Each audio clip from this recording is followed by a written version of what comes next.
This is our new AG-AF100. This is our first professional video camera to utilize a 4/3 inch imager. We've taken the 4/3 imager that we've made very popular in our still video cameras, a much larger imager, twice the size of a 2/3 inch imager. And it makes the camera, essentially gives the camera a depth of field and field of view reminiscent of a film camera. Very similar to a film camera, so it offers a lot of flexibility to users. They can use still camera lenses, they can utilize 35mm prime lenses with adapters, so and also a wide range of 4/3 inch lenses also that are becoming much more popular. The camera records on ABC Cam. It will record 6 hours of video on a 64 gigabit SD card, and it utilizes the new SC XD cards, the faster cards. It'll also utilize the older current SDHC cards. Well, the imager is a micro 4/3, so it's twice the size of a 2/3 inch imager. It's smaller than a 35mm, but because it's a micro 4/3, the distance between the back of the lens and the front of the imager is much closer. So it ends up having a field of view that's very similar to 35mm. So it's very, very comparable to using a 35mm camera.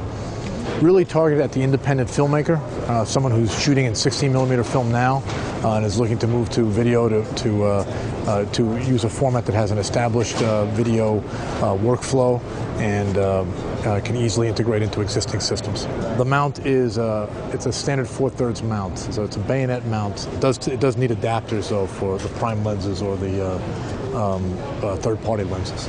Panasonic makes a series of Lumix branded lenses that work with their Lumix cameras, and again also you can use, this is an Olympus lens with an adapter, so 35mm lenses with an adapter or Digiprime lenses with an adapter. It'll be available later in the year. We don't have pricing, anything like that yet.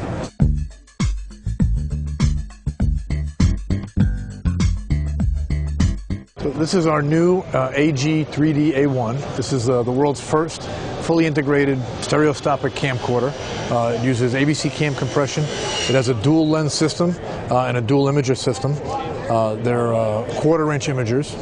Built into the camera is all of the fixed interocular, really designed at simplifying 3D production and making it possible for one person to use a handheld camera and shoot in 3D. A lot of the functions that are typical of a professional video camera, but then it also has essentially automated 3D functions. It'll allow you to manually change the parallax or the convergence point of the 3D, so you can determine where in the frame things are in and out of the frame, and it'll allow that to track to the zoom, so as you zoom in and out, your convergence point doesn't change. So these are all new things. People that are using large rigs typically have to have multiple people working the camera to control all of these adjustments. It utilizes 1/3 inch imagers. They're 1920 by 1080 full raster imagers, and there are 2 sets of 3 imagers. It will record in most of the world's wide range of formats. It will do 1080i, 1080p, in 720p. It does variable frame rates. It will record on SD cards, and you can get, with a 64 gigabit card, up to 6 hours of recording at the highest quality. And again, it records on 2 SD cards, one for the left eye, one for the right eye. It has dual HD-SDI outputs, especially useful for monitoring. So if you want to, you can send both outputs out to a 3D monitor. You can watch it in 3D, or you can use the 2 outputs to go to a higher level recording deck if you want to record in higher quality. The camera will be available in October of this year, and will have a list price of $21,000 US.